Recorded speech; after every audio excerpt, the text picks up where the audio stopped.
পর্যন্ত এবারের ওয়ার্ল্ড কাপে আজকের ম্যাচটা নিয়ে 3টা ম্যাচ গেল এবং একটা মজার ব্যাপার হয়েছে 3টা ম্যাচেই কিন্তু আগে থেকে প্রেডিক্ট করা গিয়েছিল যে রেজাল্টটা কি হতে চলেছে কিংবা কেমন লড়াই হতে পারে এবং আগের দুটো ম্যাচে কিন্তু আমরা সেটাই দেখেছি, যেটা অনুমেয় ছিল, যারা ফেভারিট ছিল তারাই কিন্তু জিতেছে। এই ম্যাচটাতেও হাড্ডাহাড্ডি লড়াইয়ের অনুমান ছিল এবং শেষ পর্যন্ত কিন্তু সেটাই হয়েছে। কিন্তু স্কোর লাইন কিন্তু বলবে না সেই কথা, যদি অন্তিম মুহূর্তে স্কোর লাইন দেখে কিন্তু বিভ্রান্ত হওয়া যাবে না। অ্যাবসলিউটলি, একদম শেষ মুহূর্তে এসে দুটা গোল করে দিয়েছে নেদারল্যান্ডস এবং একটা আপসেটের সংখ্যা সবসময় থাকে নেদারল্যান্ডস যখন থাকে, কারণ তারা ফুটবলে খুবই চোখ করতে অভ্যস্ত। স্টার্টটা যদি ভালো না হতো না, প্রেসারে পড়ে যেত। Big relief for Louis van Gaal. Right, আমরা কথা বলবো এই ম্যাচটা নিয়ে এবং কিছুক্ষণ পরে যে ম্যাচটা আছে অবশ্যই সেটা নিয়েও আমরা কথা বলবো। তার আগে আমি আমাদের শোতে ওয়েলকাম করে নিচ্ছি Banglalink first sports presents live the game. আমি ফারজানা জহির আছি আপনাদের সঙ্গে এবং আমার সঙ্গে আছেন আমার কলিগ সামিল Titu. And this program is powered by 1xBet. আমরা আমাদের গেস্টদের সাথে পরিচিত হই। আরো তো গেস্ট আছে, গেস্টদের সঙ্গে অবশ্যই পরিচয় করিয়ে দিচ্ছি। আমাদের সঙ্গে আছেন বিগেস্ট সুপারস্টার, বাংলাদেশের ফুটবলের বড় সুপারস্টার যিনি আছেন আমাদের সঙ্গে, বাংলাদেশ ফুটবলের ক্যাপ্টেন জামাল ভুঁইয়া আছেন এবং আমাদের সঙ্গে আরো আছেন Parvez Kaiser, assistant coach former national টিমের এবং একই সঙ্গে এই মুহূর্তে head coach Bangladesh premier league ফুটবলের ক্লাব পটিস এফসি। ওয়েলকাম দুজনকেই। Thank you. অবশ্যই এই ম্যাচটা ভেরি ইন্টারেস্টিং ছিল। আমরা যে কথাটা বলছিলাম যে কতটা কম্পিটিটিভ ম্যাচ হয়েছে এবং শেষ পর্যন্ত নেদারল্যান্ডস এবং সেনেগালকে আলাদা করতে পারছিলাম না, যে the team from Europe and the team from Africa. So এই হলো যে কমন পার্থক্যটা। এই দল আজকে যখন খেলতে নামলো, নিশ্চিতভাবেই আমাদের গেস্ট যারা আছেন তারাও একমত হবেন, দেয়ার ওয়াজ লিটল মানে স্পেস পাচ্ছিলাম যে কোনো দল স্কোর করবে, হার্ডলি এরকম মনে হচ্ছিল। আপনি যদি দুই দলের ফরমেশনটাই যদি দেখেন, হল্যান্ড প্রথম থেকেই 3-4-1-2-তে খেলছে। তো মাঠে একদম জমাট করে রেখেছে, সেন্ট্রালি কোনো গ্যাপ তৈরি করতে দেয় নাই। পাশাপাশি যদি সেনেগালকে দেখেন 4-2-3-1-এ যখনই ওরা বল লস করতেছে কুইক অর্গানাইজ হচ্ছে এবং সেন্ট্রালিও তারা অর্গানাইজ করে রেখেছে যাতে অপোনেন্ট কোনো সুযোগ তৈরি করতে না পারে। আপনি যে গোলটা 84 মিনিটে করে ওইটাই ফার্স্ট শট ছিল হল্যান্ডের, ভাবতেই পারেন আপনি সেটা। রাইট, আমি একটু জামালের কাছ থেকে জানতে চাই, জামাল একদমই কাছাকাছি দুটো দলের লড়াই, যেটা আমরা আশা করেছিলাম যেমন হবে পুরো ম্যাচটাই সেরকম হয়েছে এবং শেষ পর্যন্ত নেদারল্যান্ডস যেটা বলছিলাম যে 2-0 গোলে জিতে নিয়েছে। এই জয়টা মনে হয় কিনা যে সেনেগালেরও সুযোগ ছিল এই জয়টা পেয়ে যাওয়ার জন্য এবং তারা কিছু ভালো অ্যাটাক করেছে, সুযোগ ছিল 2টার মতো অন্তত। এটা কি মনে হয় কিনা যে সাদিও মানে থাকলে এই ফিনিশিংগুলার কাজটা হয়তো ভালোভাবে করে ফেলতে পারতেন? Sadio Mane is a vital factor for Senegal. Only Mane, he's the main star, he's the main player, so of course they missed him. But aske team bhalo perform korche. They didn't give so many chances, but in the end, unfortunately, Holland duita goal korche, so they lost the match. But of course, Mane is a huge factor for Senegal.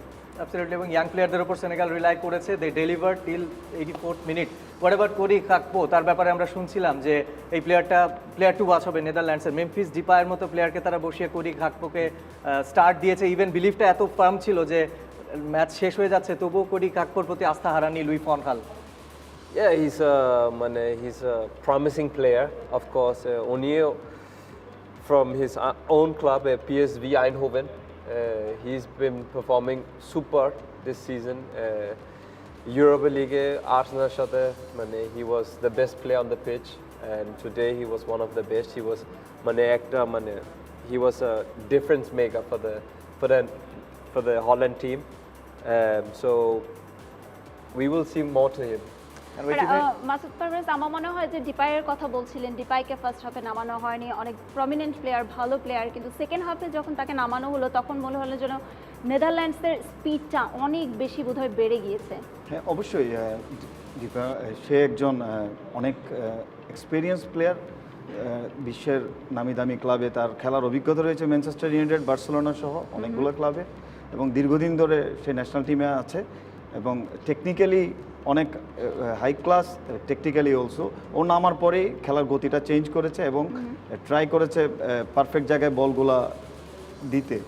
তবে গোলটার পিছনে আমি যেটা দেখি যে D young এবং গরিবাক যেই সুন্দর বোঝাপড়া ছিল, এটা আমার মনে হয়েছে এটা চুরি করে নিয়েছে।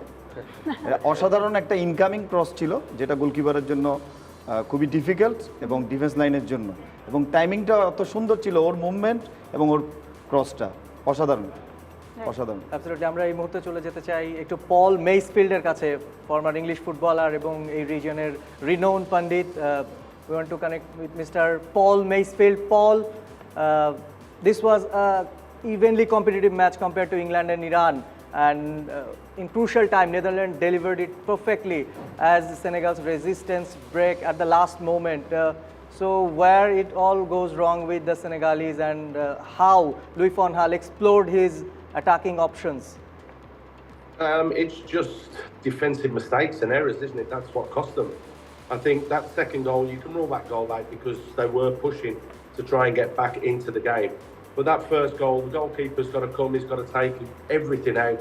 To be allowed to run in behind like it was, Gakpo, was wrong. But you are right, it was a very, very evenly contested game. It's unfair to pitch it against England and Iran. It's a different group. So I think you need to look a little bit more towards Ecuador and Qatar, because I think what we've seen today are the two teams that will qualify from Group A, because I think Senegal are okay. It's just in that final third, they're finishing, let them down. But to be fair, the big man in goal for the Dutch was fantastic today as well. Pulled off 3 or 4 very, very good saves and important saves. Hello, Paul. This is Farzana, and my question is about the next match, upcoming match, USA versus Wales. I want to know how Gareth Bale's role is going to be, as he's the biggest superstar of Wales and recently playing with USA League. Does he have the same pace he used to have with Real Madrid? No, I think he's evolved as a player. You're absolutely right. I think him going over to America has played a big part in him extending his career. Otherwise, we may have seen him retire, and he needed to play on a world stage, and now he's finally got the opportunity and chance to do that. I think we remember him when he started back at Tottenham Hotspurs or even Southampton years and years ago as a left back, and then he got moved further forwards to left wing, and then all of a sudden he was absolutely on fire when he was at Spurs, and that's what got him his big move to Real Madrid. The big question is can the USA deal with that, with what he's got? Because he hasn't got that pace, but now he's got the pace up here. He's very, very quick. He knows a pass, he sees a pass, and he does get into very, very good places and positions on the pitch as well. So it's something that the USA are going to have to be very, very wary of. Thank you for answering my question, Paul. And here is Jamal Bhuya, national football team captain of Bangladesh. Jamal, you want to ask something? Yeah, Don't hi, die. Paul. No, I'm absolutely agree with you what you said. Who do you think is the best player for Wales, and who can make the difference for Wales? I mean, a very, very good question. I think the experience that they've got with the likes of Chris Gunter in the squad, who's got nearly 110 caps, Ben Davies, Ampadu, they've got Joe Allen, Aaron Ramsey's going to be a key for me today, that driving force in the middle of the park, because let's not forget they've got Aronson from the USA. I think that could be a very, very key battle today as the USA take on Wales. Let's not forget that the USA have got they've got an attacking force with the likes of Christian Pulisic, who's 21 goals so far for the national team, is going to hold some strength. It's a very, very even contest, this one, for me. Even a little bit more even than the game we've just seen, which I thought either side could have won. I think going into this one, the USA, they finished third in qualifying in the CONCACAF region, which isn't good enough for them. They finished behind Canada and Mexico. Okay, we expect Mexico to be a force. But Wales, I think they've blown everybody away. And the one to watch is Gareth Bale, because it is going to be his swan song for his national team. So expect him to perform big. Expect Aaron Ramsey to perform if he gets the nod to start. But it's not a pushover game at all for Wales. Absolutely, absolutely. Paul, I want to ask you a short question. Having seen the 2 games finish from Group A, which 2 team is your top pick to qualify from this one? 100% the game we've just seen. 100%. I think Ecuador, they look good on the ball, but there are definitely frailties in that defence, and they should really have got more against Qatar. I think Qatar aren't strong enough physically. I think that's the issue, and mentally as well, because they have prepared well. They've been playing top European and South American teams over the past 4-6 years to prepare themselves for this tournament. But Qatar will get better, and they could stifle Holland and Senegal. They might try and do that. So, but for me, you've got to turn around and say the two that we've seen today will go through. Absolutely, absolutely. Thank you very much, Paul Macefield, former player from Birmingham City and Preston North End, and he is a renowned football expert from this region. Thank you. Thank you so much Paul. আমরা এবারে চলে যেতে চাই bouncer Titu আমাদের নাসিফের কাছে। Analyst Nasif আছেন ready, তৈরি। নাসিফ, চমৎকার একটা ম্যাচ আমরা দেখলাম এবং হাড্ডাহাড্ডি লড়াই হচ্ছিল, শেষ মুহূর্তে এসে নেদারল্যান্ডস 2 গোলে এগিয়ে গেল। তো এই ম্যাচের কি পয়েন্টগুলো কি মনে হয়, কোন বিষয়টা শেষ দিকে নেদারল্যান্ডসকে এগিয়ে রেখেছে এবং উইন করতে সাহায্য করেছে? জি ধন্যবাদ। যেমনটা বলা হচ্ছিল যে খুব দুর্দান্ত একটা ম্যাচ আমরা দেখলাম সেনেগাল এবং নেদারল্যান্ডসের মধ্যকার। দুটি দলই আসলে তাদের ট্রানজিশন মোমেন্টগুলোকে কাজে লাগিয়ে তাদের চান্স ক্রিয়েট করার চেষ্টা করছিল এবং শেষ পর্যন্ত আমরা যেটা দেখলাম যে তারা তাদের লাস্ট মোমেন্টে তাদের ট্রানজিশন মোমেন্টগুলোকে কাজে লাগিয়ে দুটো গোল বের করে নিয়ে এসেছে। আমরা যদি কি মোমেন্টসগুলো দেখি, শুরুতে আমরা যদি নেদারল্যান্ডসের একটা চান্স দেখি, এখানে যখন চান্সটা ক্রিয়েট হচ্ছিল এই মোমেন্টে এখানে সেনেগালের ডিফেন্ডার কল করছিল যে তার এখানে ডাবল ম্যান, সো সে কল করছিল সাপোর্টের জন্য। যখন এই প্লেয়ারটা আসছিল ততক্ষণ অলরেডি এই জায়গায় কোলোবালির সাথে ম্যানটা ফ্রি হয়ে যাচ্ছিল। সো এই জায়গায় ইম্পর্টেন্ট ছিল যখন সে এখানে আসছে, এই লাইনটা যখন ড্র্যাগ করেছে সেন্টার ব্যাককে, এবং সেই মোমেন্টে অলরেডি এই প্লেয়ারটা ফ্রি হয়ে গিয়েছে, তার পিছনে চলে গিয়েছে, তখন তার পক্ষে তাকে ব্যাক করা সম্ভব না। এখানে 1-2 টাচের মাধ্যমে জাস্ট বলটা বের হয়ে গেছে। ইম্পর্টেন্ট ডিসিশন নিয়েছে কোলোবালি, সে এখানে বলের কাছাকাছি আসতে চেয়েছে। ইম্পর্টেন্ট ছিল এই জায়গায় এই প্লেয়ারটার যে সে এই প্লেয়ারটাকে ফ্রি হতে দিবে না, কিন্তু যেহেতু সেই প্লেয়ারটাকে ফলো করে নাই, অলমোস্ট এখানে একটা গোলের চান্স ক্রিয়েট হয়ে গেছিলো। আমরা যদি সেকেন্ড অ্যাটেম্পটা দেখি, সেকেন্ড চান্সটা নেদারল্যান্ডসের জন্য, প্রথমে এটা একটা সেনেগালের কর্নার ছিল, সেখান থেকে তারা কাউন্টার অ্যাটাকে গিয়েছে নেদারল্যান্ডস বারগুইনের মাধ্যমে, সেখান থেকে বলটা খুব সুন্দরভাবে বের করে ফেলেছে। এখানে কয়েকটা ঘটনা আসলে ঘটবে যেটা কিনা আমরা পরবর্তী রিপ্লে অ্যাঙ্গেলে দেখতে পাবো। এখানে ডিয়ংয়ের আসলে ফার্স্ট টাইমে গোল করে দেওয়া উচিত ছিল। এখানে ইম্পর্টেন্ট যে জিনিস দুটা পয়েন্ট রয়েছে, প্রথমত দেখতে হবে যে এই প্লেয়ারটা ইসমাইল আসার, সে এখান থেকে ট্র্যাক ব্যাক করছে, তাদের কর্নার ছিল সেখান থেকে তারা বল লুজ করেছে, সেখান থেকে ট্র্যাক ব্যাক করা শুরু করেছে, শেষ পর্যন্ত কোথায় যায় সেটা আমরা দেখবো। আরেকটা জিনিস ইম্পর্টেন্ট, এই জায়গায় এই সেন্টার ব্যাকের এই জায়গায় চলে আসার কোনো প্রয়োজন ছিল না, এখানে 1v1 ছিল, সে এখানে 2v1 করতে গিয়েছে। এই 2v1 করতে গিয়ে সে আসলে এই প্লেয়ারটাকে স্পেস ওপেন করে দিয়েছে, এবং যেটা কিনা পরবর্তীতে তার রাইট সাইডে যে প্লেয়ারটা রয়েছে তার জন্য একটা ডিসিশন মেক করতে হবে। এই মোমেন্টে সেও ডিসিশন মেক করছে, সে বলে চলে আসবে এই প্লেয়ারটাকে ছেড়ে দিয়ে, তার ডিসিশন ঠিক আছে। বাট আমরা ইসমাইল স্যারকে ফলো করবো যে সে লাস্ট পর্যন্ত সেই সেন্টার কর্নারের সময় থেকে শুরু করে শেষ পর্যন্ত ব্যাক করেছে এবং লাস্টে গিয়ে কোলোবালি বলটা ক্লিয়ার করেছিল। আমরা যদি গোলের ভিডিওটা দেখি, এটা একটা কাউন্টার অ্যাটাক থেকেই তারা বলটা বের করে নিয়েছিল, বলটা হোল্ড করেছে লাস্ট মোমেন্টে। আমরা এখানে খেয়াল করবো লাস্ট মোমেন্টে গাকপোর মুভমেন্টটা, সে কোথা থেকে শুরু করেছে, কখন মুভমেন্ট করা শুরু করেছে। এবং লাস্ট মোমেন্টে আমরা এটাও খেয়াল করবো যে মেন্ডি, যে কিনা পুরো ম্যাচটা জুড়ে ভালো পারফর্ম করছিল, এই মোমেন্টে সে একটা মিস্টেক করে ফেলেছে, ব্লান্ডার করে ফেলেছে, যেখান থেকে গাকপো প্রথম গোলটা বের করে ফেলেছে। যখন এই গোলটা বের করে ফেলেছে তখন আর আসলে সেনেগালের জন্য ফিরে আসা কঠিন ছিল। আমরা যদি সেনেগালের দুটো চান্স দেখি, তারা যে দুটো চান্স ক্রিয়েট করেছিল সেই দুটো চান্সও আসলে তাদের ট্রানজিশন মোমেন্ট থেকে। এখানে যখন ফ্র্যাঙ্কি ডিয়ং বলটা পেয়েছে, বলটা উইন করেছে নেদারল্যান্ডস, এই মুহূর্তে এখানে 3 জন প্লেয়ার রয়েছে, সেখানে সে ডিয়ং এই বলটা ধরতে গিয়ে রাখতে গিয়ে এখানে সে বলটা লুজ করেছে। এই বল লুজ করার পরে এখান থেকে আমরা দেখেছি যে সেনেগাল প্রথম চান্সটা তারা ক্রিয়েট করেছিল এবং এখান থেকে ভালো একটা শট করেছে, যদিও অ্যাঙ্গেলটা অনেক শর্ট হয়ে গিয়েছিল। এবং আরেকটা চান্স যদি আমরা দেখি সেনেগালের লাস্ট ওয়ান, এখানে আমরা দেখব এখানেও নেদারল্যান্ডস বল লুজ করেছে, এই কঠিন জায়গার মধ্যে স্পেসে তারা বলটা লুজ করেছে এবং বল লুজ করার পর সেনেগাল কাউন্টার অ্যাটাকে গিয়েছে এবং কাউন্টার অ্যাটাকের সময় তারা বেশ ভালো একটা অবস্থানে চলে গিয়েছিল, যেখান থেকে তারা গোলটা আসলে বের করে ফেলতে পারতো। এখান থেকে তারা একটা শট করেছিল কাটব্যাকের থ্রুতে এবং সেখান থেকে গোলকিপারকে ভালো একটা সেভ করতে হয়েছিল। সো ইন জেনারেল যদি বলি, সামারি যদি বলি, তাহলে বলবো যে ট্রানজিশন মোমেন্টগুলোকে নেদারল্যান্ড শেষ মোমেন্টে খেলার শেষের দিকে এসে দুটো ট্রানজিশন মোমেন্ট তারা পেয়েছিল এবং সেই দুটো ট্রানজিশন মোমেন্ট কাজে লাগানোর মাধ্যমে তারা আসলে লাস্টে গোল দুটো বের করে ম্যাচটা উইন করতে সক্ষম হয়েছে। Thank you. Thank you so much Nasif. আমার মনে হয় যে একটা ব্রেকের সময় হয়ে গেছে, আমরা একটা ব্রেক নিয়ে নিতে পারি এখন। দর্শক, Banglalink first four G presents lead the game powered by মানেক্স ব্যাট। একটা বিরতি নিয়ে নিচ্ছি, একটু পরে ফিরছি, সঙ্গে থাকুন।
Banglalink first sports presents leader game দেখছেন পাওয়ার্ড বাই 1xBet। আমরা কথা বলছিলাম নেদারল্যান্ডস সেনেগাল ম্যাচটা নিয়ে এবং কিছুক্ষণ পরে যেই ম্যাচটা আছে সেই ম্যাচটা নিয়ে কথা বলতে চাই।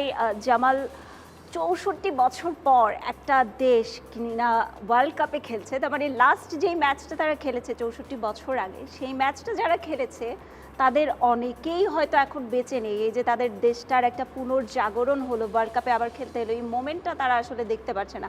এই বিষয়টা মনে হলে কেমন মনে হয়? Of course, Wales না? হ্যাঁ, ইয়েস।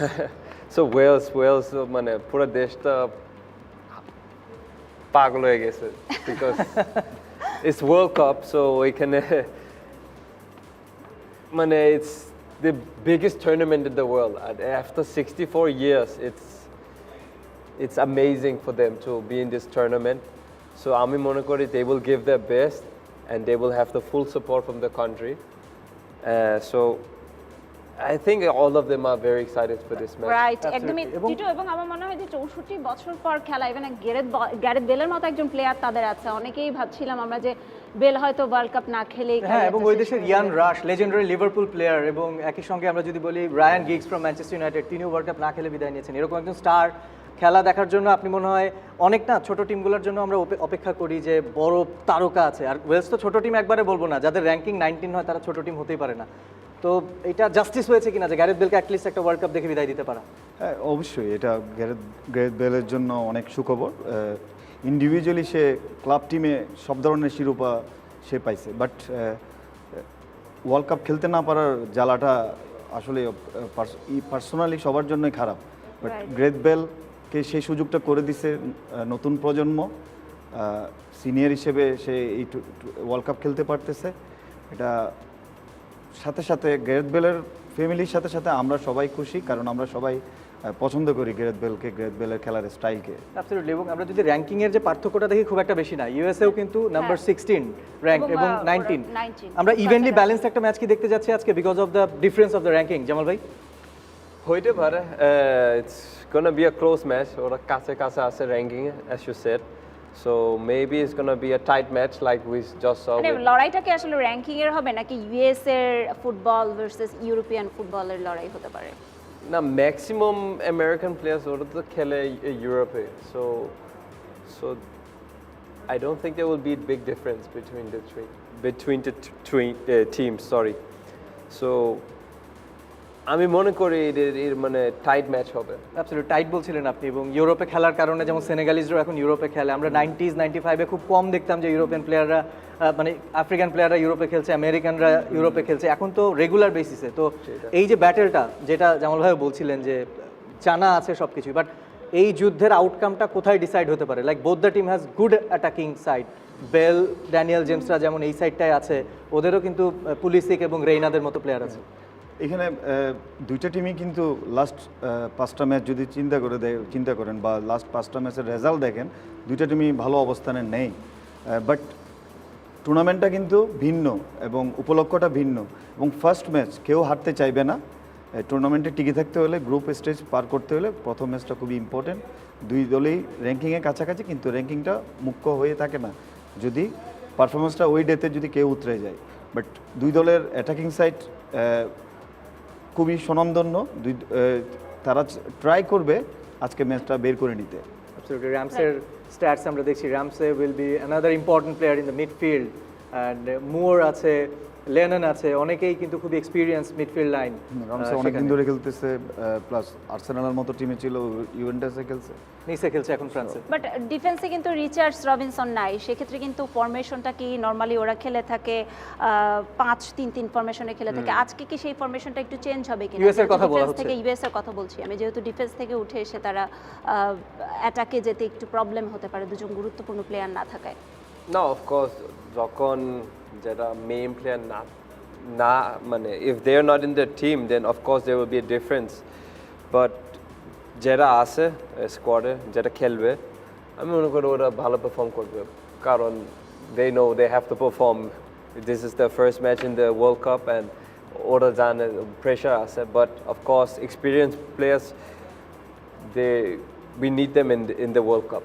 অ্যাবসলিউটলি। যেমন ভাই আপনি বলছিলেন যে ক্রাউড উইল বি প্যাশনেট, তারা পাগল হয়ে আছে দেখার জন্য। কতটা পাগল রিফাত মাসুদ আমাদেরকে কাতার থেকে জানাবেন। যে ওয়েলস ফ্যান আমরা জানি খুবই প্যাশনেট, স্বাভাবিকভাবে আজকে match against United states of America, একটা মানে খুব ওপেন ম্যাচ দেখেছি আমরা এই গ্রুপ থেকে, ইংল্যান্ড ভার্সেস ইরান। বাট এই ম্যাচটাতে রিফাত মাসুদ যে গেম ডিসাইড কোথায় হতে পারে, অফকোর্স যে সাপোর্টের কথা আমরা বলছিলাম ওয়েলসের, এবং ইউএসএও কিন্তু তারা নর্মালি আমরা জানি মিডল ইস্টে খেলা হলে একটা বৈরিতার ব্যাপার থাকে, যে ওই রিজিয়নটা তো ইউএসএর সাথে খুবই বৈরিতাপূর্ণ। তো অ্যাটমসফিয়ার একই সঙ্গে ম্যাচ ডিসাইডিং কীরকম হতে পারে আপনি?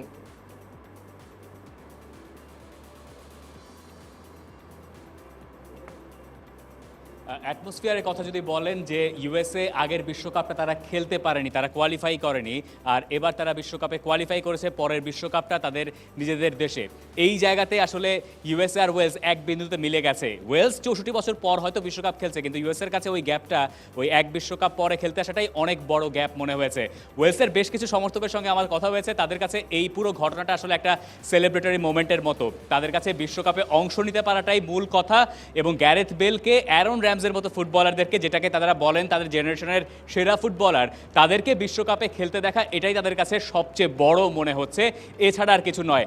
প্রতি ম্যাচেই তারা জিততে চাইবে, এমন বলছিলেন যে শুধুমাত্র অংশগ্রহণের জন্য তারা এসছে, তারা জিততেই চাইবে, এবং এই ম্যাচটা তো 50-50 হতেই যাচ্ছে।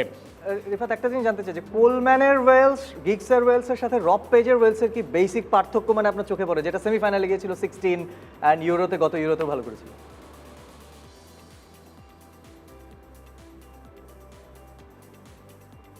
রব পেজের এই ওয়েলসের পার্থক্যটা আসলে অন্য জায়গায়। রব পেজ যখন ওই যে 64 বছর আগে যে বিশ্বকাপটা খেলা হয়েছিল, ওয়েলস যেটা খেলেছিল, সেই বিশ্বকাপের যে নায়ক যারা ছিলেন, যে গ্রাম থেকে তারা উঠে এসেছিলেন, রব পেজ ঠিক ওই গ্রামেরই লোক, এবং তিনি জানেন যে বিশ্বকাপের ওই লোকগাথা শুনে তিনি বড় হয়েছেন, যে একটা সময় ওয়েলস বিশ্বকাপ খেলেছিল। তার ভেতরে ওই ইমোশনটা আছে। ট্যাকটিক্যালি পরিবর্তন তিনি যে আহামরি খুব কিছু করতে পেরেছেন তা নয় রায়ান গিগসের তুলনায়, তিনি বরং যেটা করেছেন যে দলটাকে এক সুতোয় গাঁথতে পেরেছেন, এবং সেটা তাকে অনেক বেশি সাহায্য করেছে। আর এই জায়গায় বলছিলেন না যে একটু যে কোথায় ডিফারেন্সটা মেক হতে পারে, জিও রাইনা তিনি কিন্তু নেই ইউএস এর স্টার্টিং 11-এ।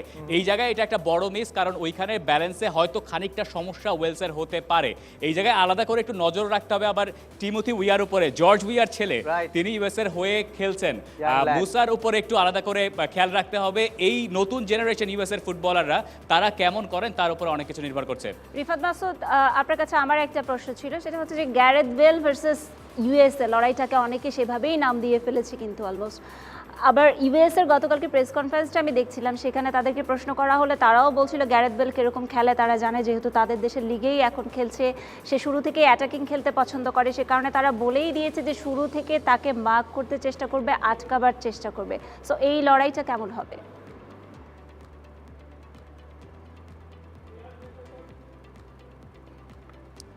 দেখুন, ইউএসের এমএলএসে গ্যারেথ বেল গিয়েছেনই যাতে তিনি বিশ্বকাপটা খেলতে পারেন। তিনি আসলে ক্লাব ফুটবল খেলবেনই না এমন একটা গুঞ্জন উঠে গিয়েছিল এবারের দলবদলের বাজারে, পরে তিনি এমএলএসের ক্লাবে যোগ দিলেন।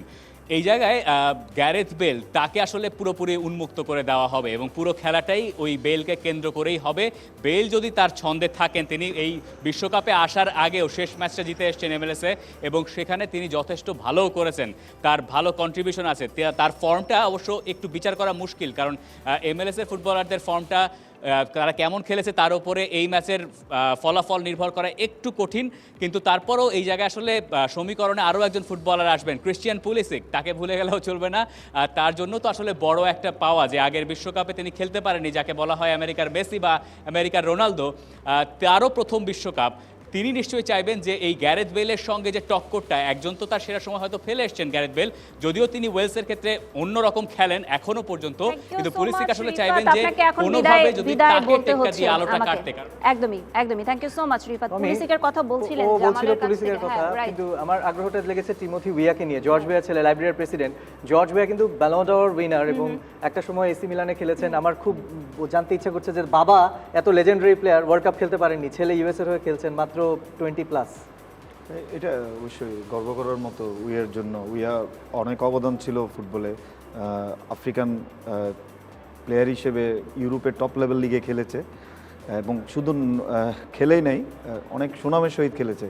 সো ওই সময় অনেকগুলো শিরোপা সে পেয়েছিল। পরবর্তীতে প্রেসিডেন্ট হয়ে গেছে, তার ছেলে আবার লাইবেরিয়ার না হয়ে ইউএস এর হয়ে খেলছে। ইউএসএর হয়ে খেলতেছে, এটা স্বাভাবিক, তার ফ্যামিলির জন্য অনেক গর্বের বিষয়। রাইট, দারুণ গর্বের বিষয়ের অনেকগুলো বিষয় হতে যাচ্ছে। নেক্সট যে জামাল ভাই ম্যাচটা তো আমাদের ডেনমার্কের হচ্ছে, না হয়ে খেলে একদমই। বাংলাদেশের হয়ে খেলছে। জামাল So, ভাই এটা আমাদের জন্য অনেক গর্বের বিষয়। শেষ করে দেওয়ার আগে আমি একটু পুলিসিক নিয়ে জানতে চাচ্ছি যে পুলিসিকের কথা বলছিল যে ইবিএস এর সবচেয়ে বড় সুপারস্টার, কিন্তু তিনি চেলসির হয়ে খেলেন, লাস্ট মৌসুমটা চেলসির হয়ে সাইড বেঞ্চেই ছিলেন, সেরকম একটা গেম টাইম পাননি। সো কতটুকুন কি করতে পারবেন? না অবশ্যই ও মানে চেলসি টিমে ঢুকতে পারে না, মানে বেঞ্চে আছে সব সময়। সো উনি একটু frustrated, but this is the time for him to show the world that মানে he is our Ronaldo, he is our Messi. Right, So হয়তো বড় স্টেজে তিনি জ্বলে বড় উঠতে পারবেন। স্টেজে if he can perform, of course he will go to another club in January. Scoreline একদমই, prediction? একদমই। 2-2. মাসুদ ভাই The Wales 2-1. 2-1, আমি ওয়েলস 1-0 or 2-1। দেখাই যাক কি হয়। আর কিছুক্ষণ পরেই সেই এক্সাইটিং ম্যাচটা শুরু হতে যাচ্ছে। আমার মনে হচ্ছে যে ওয়ার্ল্ড কাপের এক্সাইটিং মোমেন্ট শুরু হয়ে গেছে। আগের ম্যাচটা দারুণ রোমাঞ্চকর হয়েছে, পরের ম্যাচটাও সেরকম হবে। সেই ম্যাচ দেখার আমন্ত্রণ জানিয়ে বিদায় নিচ্ছি। Banglalink first sports presents live the game থেকে।